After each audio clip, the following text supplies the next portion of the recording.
तब यहाँ एलिसिया बहुत सारे मॉन्स्टर से घिरी हुई होती है और एक झील में बहुत सारा मैजिक फ्लो करने लगता है, जिस वजह से वहाँ पर एक बड़ी सारी माउंटेन बन जाती है और सभी लोग ये देख के हैरान हो जाते हैं। तो किसी को भी समझ नहीं आ रहा होता कि आखिर चल क्या रहा है। और तभी हम उस माउंटेन के ऊपर क्लेविटिस को देखते हैं, जिसके हाथ में बुक ऑफ टोआ होती है, जो कि उससे हाइडन किंगडम से मिली होती है और वो उन सभी को चैलेंज कर देता है जिन्हें वो बुक चाहिए होती है। तब हमें प्रेजेंट का सीन दिखाया जाता है, जहाँ पर हाइडन किंगडम की कैपिटल हाइड्राट में लूना की मॉम क्लैन, एलिसिया और नेल को लूना की मदद करने के लिए कुछ भी देने के लिए तैयार होती है, जिस वजह से क्लैन लूना का मैजिक टीचर बनने की रिक्वेस्ट करता है। इन सब के बाद नेल लूना की ऑफिशियल वेट नर्स बन गई और जैसे कि क्लैन ने रिक्वेस्ट किया था उसी तरह उसे लूना का पर्सनल मैजिक टीचर बना दिया गया और मुझे क्वीन के साथ 3 नेशन की कॉन्फ्रेंस में जाना पड़ा ताकि हम बॉलेट किंगडम को हाइडन पर हमला करने के लिए ब्लेम कर सकें। डन रिवर के ऊपर जो भी ब्रिजेस थे जो कि एस्लिन और बॉलेट को अलग करते थे, उन्हें इस 4 सेंचुरीज की वॉर ने डिस्ट्रॉय कर दिया था, पर फिर भी एक ब्रिज ऑफ एंशिएंट बचा हुआ था और वहीं पर हमारी मीटिंग थी जहाँ पर एस्लिन के किंग यूरियल और बोलाट के एम्परर बायस भी प्रेजेंट थे। तब हम देखते हैं यूरियल और क्वीन अपने साथ हीरोज को लाए होते हैं, जिस वजह से बायस भी अपने स्ट्रॉन्गेस्ट बंदे को बुला लेता है और वो उस रेवेंस गैंग का लीडर होता है जिन्होंने सबसे पहले क्लैन और लूना को किडनैप किया होता है और उस बंदे का नाम जाजक होता है, जिसे हीरो स्लेयर भी कहा जाता है। तब हम देखते हैं वो बंदा आते ही यूरियल के एस्कॉर्ट स्वॉर्ड सेंट के ऊपर हमला कर देता है, जिस वजह से स्वॉर्ड सेंट उसे अपनी तलवार से रोक के वापस भेज देता है। तो याजाक को एलिसिया की तलवार के बारे में भी पता होता है और उसे एहसास हो जाता है कि एलिसिया ने ही उसकी रेवेंस गैंग को उड़ाया है, जिस वजह से एलिसिया भी लड़ने के लिए तैयार हो जाती है। पर तभी स्वॉर्ड सेंट अपनी तलवार को ब्रिज के ऊपर मार के सबका ध्यान अपनी तरफ खींचता है और यूरियल सबको बताता है कि वहाँ पर सिर्फ नेशन के रिप्रेजेंटेटिव्स को बोलने की परमिशन है, जिस वजह से एस्कॉर्ट्स वहाँ पर कुछ नहीं बोलेंगे। तो चलो फिर इन तीनों नेशंस की कॉन्फ्रेंस को स्टार्ट किया जाए ताकि हम ये पता लगा सकें कि इस वॉर के लिए कौन रिस्पॉन्सिबल है और उन्हें कितने पैसे भरने पड़ेंगे। अब जब ड्रेल मर चुका है तो अब बॉलेट खतरा नहीं रहा है और एस्लिन को भी हाइडन के साथ सिर्फ दोस्ती ही करनी है, जिससे कि हम लोग जीत जाएंगे। पर फिर भी आज हम यहाँ पर इस वजह से इकट्ठा हुए हैं क्योंकि मुझे लगता है कि अभी भी यहाँ पर कुछ चीजें डिस्कस होनी जरूरी है। आखिरकार तुम किस चीज की बात कर रहे हो? ड्रेल अपनी एक मैजिक रिसर्च कर रहा था और उसने अपने एक्सपेरिमेंट्स के लिए बहुत घटिया चीजें की थी क्योंकि उसने ह्यूमन और डार्क बेस्ड के बच्चों का इस्तेमाल किया था।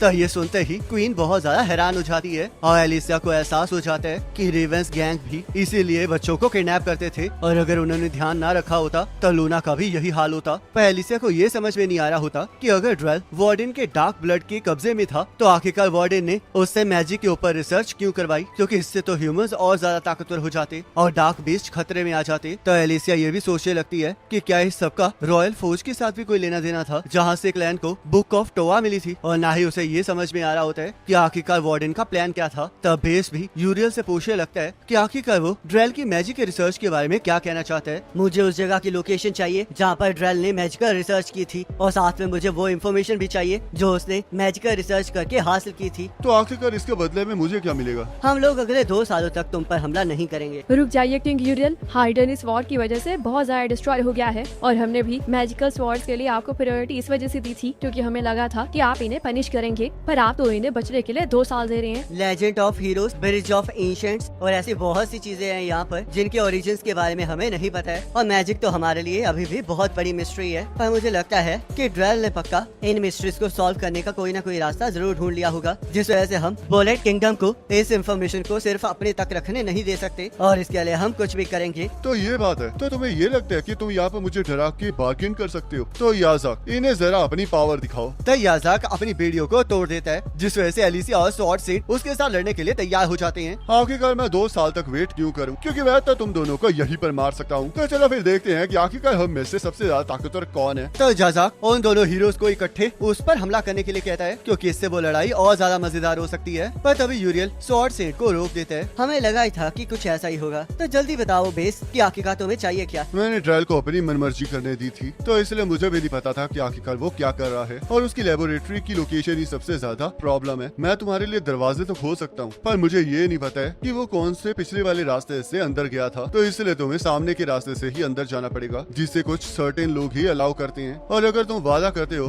कि तुम अभी वहाँ पर रह रहे लोगों को एलिमिनेट नहीं करोगे, तो तुम जैसे चाहो वैसे कर सकते हो। तो तुम ये कहना चाह रहे हो कि हम ऐसे एक्ट करें कि हम भी उन्हीं लोगों में से एक हैं जो कि वहाँ पर रहते हैं, और अगर हम ड्रेल की लेबोरेटरी को ढूंढ पाते हैं तो हम वहाँ से कुछ भी ले सकते हैं। बिल्कुल सही कहा। और हाँ, जब 2 साल पास हो जाएंगे तो मैं गेट्स को क्लोज कर दूंगा दूंगा और हम पब्लिक को ये बताएंगे कि बुलेट अपने मैजिकल नॉलेज को शेयर करा था। तो इसका मतलब तुम 2 साल के लिए सीज फायर को एक्सेप्ट करते हो। तो फिर ठीक है, क्योंकि हम इस बीच में ड्रेल के बुरे कामों का पर्दाफाश कर देंगे। तो चलो बताओ कि आखिर का ये जगह है कहाँ पर? ये जगह एशिया की सबसे ओल्डेस्ट इंस्टीट्यूशन है, जिसे अभी अभी मैजिकल स्टडीज के लिए स्कूल में ट्रांसफॉर्म किया गया है और इसका नाम सोल सेन है। तब हम यहाँ पर सोल सेन एकेडमी देखते हैं, जहाँ पर क्लैन भी स्टूडेंट बन के आया होता है और उसके साथ एलिसिया भी होती है। तब हमें कुछ टाइम पहले का सीन दिखाया जाता है, जहाँ पर एलिसिया इस बात से बहुत ज्यादा हैरान होती है कि अचानक से उसकी बॉडी छोटी हो गई है और वो इसके बारे में क्लैन से पूछने लगती है। तो क्लैन कहता है कि उसकी बॉडी बहुत ज्यादा बड़ी थी, जिस वजह से उसने डार्क ब्लड से उसे छोटा कर दिया है, और क्योंकि उसने इसे पहली बार किया है तो इस बार उसे ज्यादा टाइम लगा है, पर अगली बार वो उसे चुटकियों में ही कर देगा। क्या तुम मजाक कर रहे हो?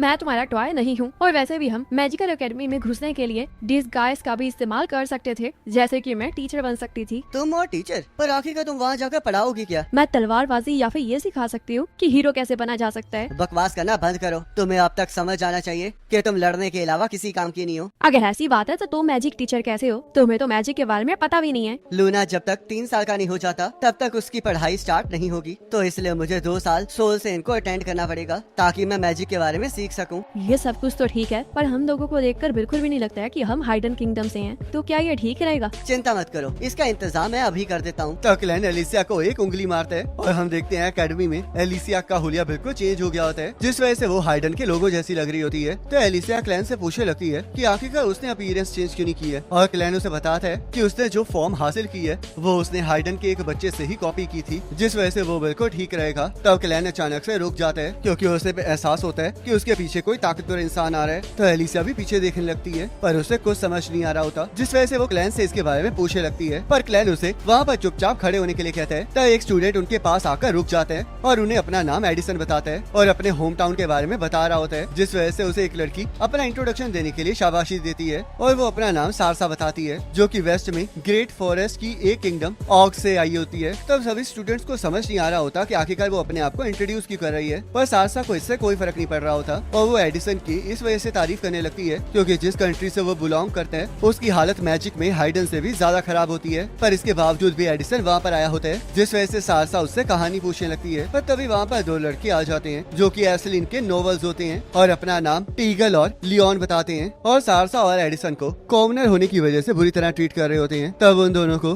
बुलेट की वो मैजिक एकेडमी बिल्कुल पसंद नहीं आ रही होती और वो कहने लगते हैं एल्सबर्ग की यूनिवर्सिटी इससे ज्यादा बेटर है, और उन्हें ये भी लग रहा होता है कि उनके मैजिक में कुछ भी स्पेशल नहीं है। तो सभी स्टूडेंट्स को लगने लगता है कि वो दोनों तो वहाँ पर बस लड़ने ही आए हैं, और एलिसिया क्लैन से पूछने लगती है कि क्या वो उन दोनों की बात कर रहा था। पर हम देखते हैं क्लैन जिसकी बात कर रहा होता है वो कोई और लड़का होता है, और वो लड़का टीगल और लियोन को धक्का देके आगे बढ़ जाता है, जिस वजह से वो दोनों उस पर गुस्सा करने लगते हैं और वो लड़का उनकी बेइज्जती करने लगता है। तब उन दोनों भाइयों को लगता है कि वो उनके साथ पंगा लेना चाहता है, जिस वजह से वो उसका नाम पूछने लगते हैं और वो पर्सन अपना नाम रे बताता है। तो क्या अब तुम दोनों मुझसे लड़ना चाहते हो, जबकि मैं तो अकेला हूँ? क्या एस्लिन इस तरह लड़ता है? पर चलो ये भी ठीक है क्योंकि तुम दोनों कमजोर हो। तब वो दोनों भाई रे पर गुस्सा करने लगते हैं और उससे जितने हो सके उतने साथियों को बुलाने के लिए कहने लगते हैं। और तभी रे डिसाइड करता है कि वो अकेला ही उनके साथ लड़ेगा, जिस वजह से वो उन्हें कहीं और चलने के लिए कहता है। तब यहाँ हम देखते हैं टीचर्स स्टूडेंट्स का स्वागत कर रहे होते हैं और उनके साथ मे भी होती है, जिसने पहले लूना, एलिसिया और नेल पर भी हमला किया होता है और उसे ये समझ नहीं आ रहा होता कि आखिरकार वो वहाँ पर कर क्या रही है। तब हमें बायस और उसकी बातचीत दिखाई जाती है। ने तुमने पिछली वॉर में काफी अच्छा काम किया है और तुम ही वो इकलौती विजार्ड हो जो कि बिना चोट के वापस आई है। मुझे पूरा यकीन है कि ये मुझ पर गुस्सा करने वाले हैं, क्योंकि इन्हें पता लग चुका है कि मैं ही हीरो एलिसिया को हाइडन के कैपिटल लेकर गई थी, तो इसलिए ये अब मुझे मार डालेंगे।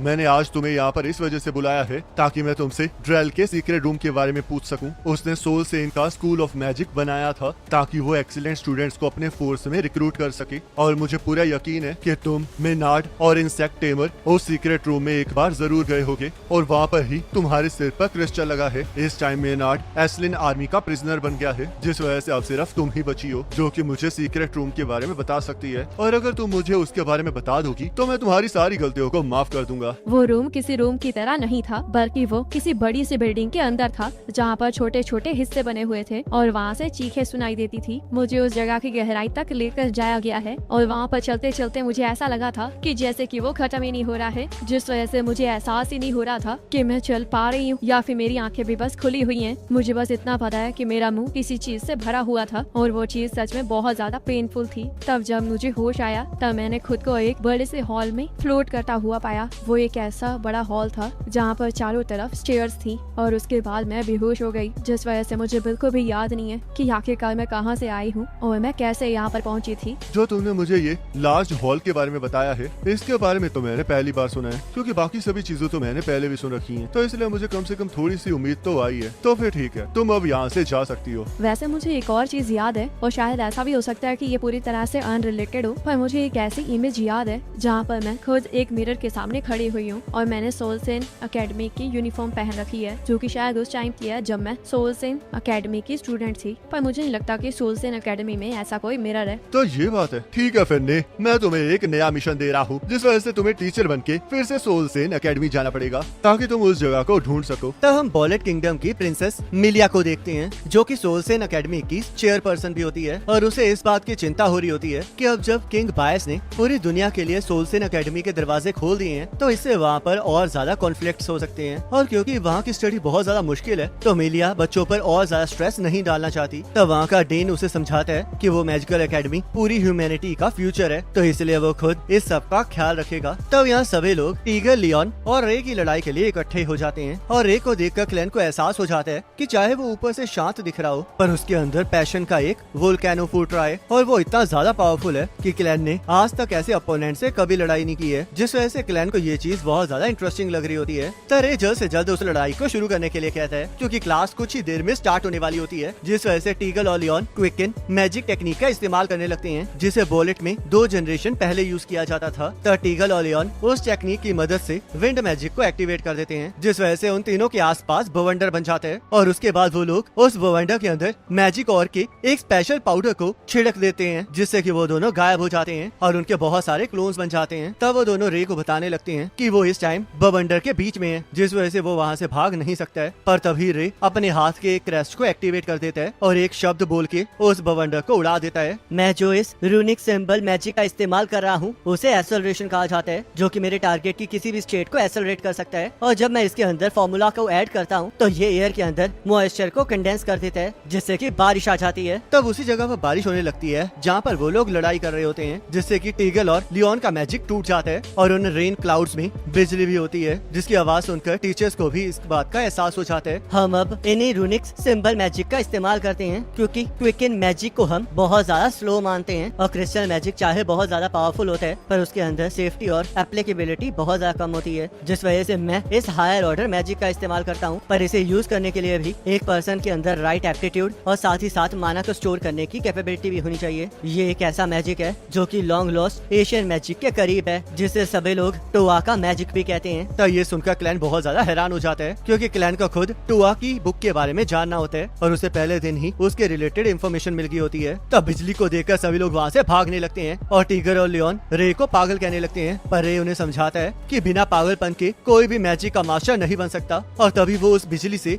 टीगर और लियोन के ऊपर हमला कर देता है। पर तभी टीचर सेंटर में एक आयरन पोल फेंक देते हैं, जिससे कि बिजली सारी पोल पे जा टकराती है और टीचर सबको शांत रहने के लिए कहते हैं। तो टीचर्स उन सभी को समझाते हैं कि स्कूल्स के बाहर मैजिक का इस्तेमाल करना अलाउड नहीं है, जिस वजह से अब उन तीनों को फैकल्टी ऑफिस जाना होगा और वो बाकी सभी को क्लास के अंदर जाने के लिए कहते हैं, क्योंकि बहुत जल्द उनकी क्लास स्टार्ट होने वाली होती है। तो क्लैन भी एलिसिया को वहाँ से चलने के लिए कहने लगता है, पर उसकी नजरें रे पर ही टिकी होती हैं और रे भी उसे घूर रहा होता है। और इसी के साथ ये एपिसोड खत्म हो जाता है। अब नेक्स्ट एपिसोड का लिंक